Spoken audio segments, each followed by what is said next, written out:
తారుమారైన తీర్పులు. పూర్వం సింహళ దేశంలో ఒక వర్తకుడుండేవాడు. ఆయన సముద్ర వర్తకం చేసి చాలా లక్షలు గడించాడు. ఆయన వృద్ధుడై చనిపోయే సమయంలో తన కొడుకైన జయపాలుణ్ణి పిలిచి అతనికి తన వ్యాపారం ఒప్పగించి, నాయనా, నువ్వు కూడా నాలాగే సముద్ర వ్యాపారం చెయ్యి, కాని పొరపాటున కూడా వంచక మహాపట్టణానికి వెళ్ళకు అని సలహా చెప్పాడు. తండ్రి పోయాక జయపాలుడు తన 4 నౌకలను తీసుకొని వ్యాపారం చేయసాగాడు. అయితే వంచక మహాపట్టణానికి పోతే ఏం జరుగుతుందో తెలుసుకోవాలని అతనికి కుతూహలం పుట్టింది. అతను తెలివిగలవాడు. అందుచేత ఎవరైనా తనను మోసం చేసినా తాను ఎత్తుకు పై ఎత్తు వెయ్యగలనన్న ధైర్యం అతనికి ఉన్నది. కనుక అతను తన 4 నౌకలను నడిపించుకొని ఆ పట్టణానికి వెళ్ళాడు. అది సూర్యోదయం వేళ. నౌకలను రేవులో ఉంచి జయపాలుడు తన విల్లు బాణాలు వెంట పెట్టుకొని తీరం వెంబడి వేట షికారుకు బయలుదేరాడు. ఒకచోట అతనికొక నీటి కొంగ కనపడింది. అది సముద్రంలోని చేపలను వేటాడుతున్నది. జయపాలుడు తన విల్లు ఎక్కుపెట్టి గురిచూసి ఆ కొంగను కొట్టాడు. ఒక్క బాణంతో ఆ కొంగ చచ్చి సముద్రపు నీటిలో పడిపోయింది. ఆ సమీపంలో చేపలను పడుతూ ఉన్న పల్లెవాడొకడు ఇది చూసి జయపాలుడి దగ్గరకు పరిగెత్తుకుంటూ వచ్చి, ఎవరయ్యా నువ్వు? నా తండ్రిని చంపావు. నీ మీద రాజుగారితో ఫిర్యాదు చేస్తాను, చూస్తూ ఉండు అని అన్నాడు. ఆ కొంగ నీ తండ్రా అని జయపాలుడు ఆశ్చర్యంతో అడిగాడు. అవును, కిందట జన్మలో నా తండ్రి, ఇప్పుడు నీటి కొంగ జన్మ ఎత్తి నాకు చేపల వేటలో సహాయపడుతున్నాడు అని పల్లెవాడన్నాడు. జయపాలుడికి కోపం వచ్చింది. పో, నీ దిక్కున్న చోట చెప్పుకో అని చేపలు పట్టేవాణ్ణి గదమాయించాడు. తర్వాత అతను నగరం ప్రవేశించి నడుస్తూ ఉండగా ఒక మనిషి ఎదురై, ఎన్నాళ్లకు కనపడ్డావు బాబు? చాలా కాలం క్రితం నేను నా కుడి చెవి మీ తండ్రి గారి వద్ద తాకట్టు పెట్టి 10 రూపాయలు తీసుకున్నాను. ఆ బాకీ చెల్లిస్తాను. నా చెవి నాకిప్పించు అని జయపాలుడితో అన్నాడు. జయపాలుడు నిర్ఘాంతపోయి మనిషికేసి చూశాడు. అతడికి ఎడమ చెవి మాత్రమే ఉన్నది, కుడి చెవి లేదు. మా నాన్నగారు నీ చెవి గురించి నాకేమీ చెప్పలేదే అని ఆ మనిషితో అతనన్నాడు.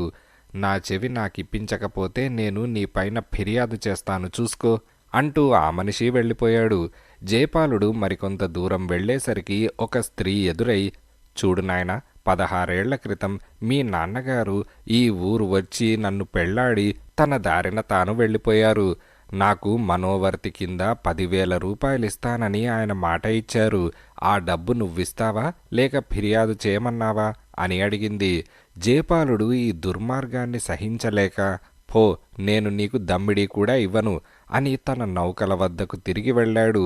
అక్కడ రేవులో అతనికొక మంగలి కనిపించి, క్షవరం చేయమంటారా బాబు అని అన్నాడు. ఏం తీసుకుంటావు అని జయపాలుడు అడిగాడు. నన్ను సంతోషపెట్టండి దొరా అని మంగలి అన్నాడు.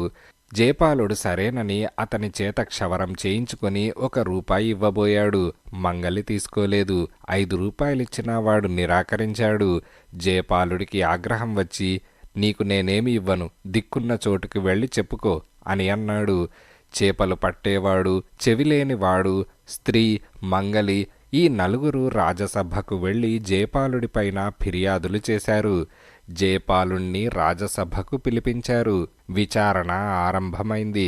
మొదట చేపలు పట్టేవాడు రాజుగారితో, మహారాజా, చచ్చిపోయిన నా తండ్రి నీటి కొంగగా పుట్టి నాకు చాలా కాలంగా చేపల వేటలో సహాయం చేస్తూ ఉంటే ఈ మనిషి ఆ కొంగను కాస్త చంపి నాకు తీరని నష్టం కలిగించాడు అని అన్నాడు. రాజుగారు జయపాలుడికేసి తిరిగి, ఈ చేపలు పట్టేవాడికి 1 నౌక పరిహారమివ్వు అని అన్నాడు. తర్వాత చెవిలేనివాడు ఫిర్యాదు చేశాడు. మహారాజా, ఈ మనిషి తండ్రి దగ్గర నా కుడి చెవి తాకట్టు పెట్టి 10 రూపాయలు తీసుకున్నాను. ఆ బాకీ చెల్లివేస్తాను. నా చెవి నాకిప్పించమంటే ఈ మనిషి నన్ను దిక్కున్న చోట చెప్పుకోమన్నాడు అని వాడన్నాడు. రాజుగారు తీర్పు చెబుతూ జయపాలుడి చెవిలేని వాడికి 1 నౌకను పరిహారంగా ఇవ్వమన్నాడు. తర్వాత స్త్రీ జయపాలుడి పైన ఫిర్యాదు చేసింది. ఆమెకు కూడా రాజుగారు జయపాలుడి నౌక 1 ఇవ్వవలసిందిగా తీర్పు చెప్పాడు. ఆఖరుకు మంగలు వచ్చి ఫిర్యాదు చేశాడు. అయ్యా, ఈయన నా చేత క్షవరం చేయించుకొని నన్ను సంతోషపెడతానన్నాడు. ఆయన నౌక 1 నాకిప్పిస్తే నేను చాలా సంతోషిస్తాను. అంతకంటే తక్కువైతే నేను సంతోషించను అని అన్నాడు. మంగలి చెప్పేది సబబుగానే ఉన్నది. అందుచేత జయపాలుడు మంగలికి ఒక నౌకను ఇచ్చుకోవాలి అని రాజుగారు తీర్పు చెప్పాడు. ఈ ఫిర్యాదులు తీర్పులు విని జయపాలుడు నిర్ఘాంతపోయాడు. ఈ నగరానికి వంచక మహాపట్టణమని పేరెందుకు వచ్చిందో, అక్కడికి వెళ్ళవద్దని తండ్రి ఎందుకు సలహా ఇచ్చాడో అతనికి బాగా తెలిసి వచ్చింది. అతని మెడలో ఉన్న రత్నహారం తప్ప మిగిలిన అతని ఆస్తి యావత్తూ పోయింది. ఇప్పుడేం చేయాలి? ఈ ఇక్కట్టులో నుంచి ఎలా బయటపడాలి అని అతను ఆలోచిస్తూ ఉండగా రాజసభలోకి రాజుగారి కొడుకు 16 ఏళ్లవాడు వచ్చాడు. వెంటనే జయపాలుడు తన మెడలో ఉన్న రత్నహారం తీసి రాజకుమారుడి మెడలో వేశాడు. సభలో అందరూ చప్పట్లు కొట్టి హర్షధ్వానాలు చేశారు. రాజుగారు కూడా తన కొడుకును దగ్గరకు పిలిచి అతని మెడలో ఉన్న రత్నహారం చూసి ముచ్చటపడ్డాడు. జయపాలుడు సభికులకేసి తిరిగి, నేను రాజకుమారుడికి ఈ రత్నహారం ఇచ్చినందుకు ఈ సభలో సంతోషించని వారెవరైనా ఉన్నారా అని అడిగాడు. లేరు లేరు, అందరం సంతోషించాం అని కేకలు పెట్టారు.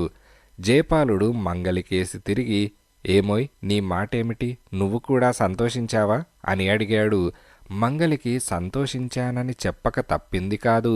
జయపాలుడు రాజుగారికేసి తిరిగి, మహారాజా, మంగలిని సంతోషపెట్టాను, అందుచేత వాడికి నేను నౌకను ఇవ్వనవసరం లేదనుకుంటాను అని అన్నాడు. అవును, అవసరం లేదు అని రాజుగారన్నాడు. తర్వాత జయపాలుడు స్త్రీకేసి తిరిగి, అమ్మ, నీ మనోవర్తి విషయం ఒక సంగతి చెప్పాలి. ఆ మనోవర్తి నీకిస్తాను, కానీ ఒక చిక్కున్నది. మా దేశాచారం ప్రకారం భార్య భర్తతో సహగమనం చేయాలి. దురదృష్టవశాత్తు మా తండ్రిగారు 7 ఏడాది క్రితం పోయారు. అందుచేత నువ్వు చితి పేర్చుకొని చనిపోయినట్టయితే నీ వారసులకు 10,000 ఇస్తాను అని అన్నాడు. నేను బలవంతాన ఒక్కనాటికి చావను అని ఆ స్త్రీ అన్నది. జయపాలుడు రాజుతో, మహారాజా, నేనీమెకు పరిహారం చెల్లించనవసరం లేదనుకుంటాను అని అన్నాడు. రాజు సరేనన్నాడు. తర్వాత జయపాలుడు చెవిలేని వాడితో, బాబు, నీ చెవిని నీకిప్పించటానికి కూడా నాకు అభ్యంతరం లేదు. మా తండ్రిగారి హయాంలో ఎన్నో వేల మంది తమ చెవులు తాకట్టు పెట్టి నీలాగే రుణాలు పుచ్చుకున్నారు. వాటిలో నీ చెవి పోల్చటం సాధ్యం కాదు. అందుచేత నమూనా కింద నీ ఎడమ చెవి కోసిచ్చావంటే దానితో సరిపోల్చి నీ 2 చెవులు నీకు పంపుతాను అని అన్నాడు. ఇందుకు చెవిలేనివాడు ఒప్పుకోలేదు. వాడికి పరిహారం ఇవ్వనవసరం లేదని రాజుగారు తీర్పిచ్చారు. తర్వాత జయపాలుడు రాజుగారితో ఇలా అన్నాడు, మహారాజా, నా తండ్రిగారు చనిపోయాక చేపగా పుట్టి నాకు నౌకలు నడపటంలో సహాయపడుతూ ఉన్న సమయంలో ఈ చేపలు పట్టేవాడి తండ్రి కొంగ రూపంలో వచ్చి ఆయనను మింగేశాడు. అందుచేత నేనా కొంగను చంపాను. చేప రూపంలో ఉన్న మా తండ్రి ఆ విధంగా చనిపోకపోతే నేనీ నగర ఛాయలకు రావటమే జరిగేది కాదు అని అన్నాడు. రాజుగారు ఈ మాట విని సంతోషించి చేపలు పట్టేవాడికి కూడా పరిహారం ఇవ్వనవసరం లేదని తీర్పు చెప్పేశాడు. తర్వాత జయపాలుడు 1 వారం రోజుల పాటు రాజుగారి అతిథిగా ఉండి ఆయన వద్ద కొన్ని బహుమానాలు పొంది తన 4 నౌకలను తరలించుకొని తన దేశానికి వెళ్ళిపోయాడు.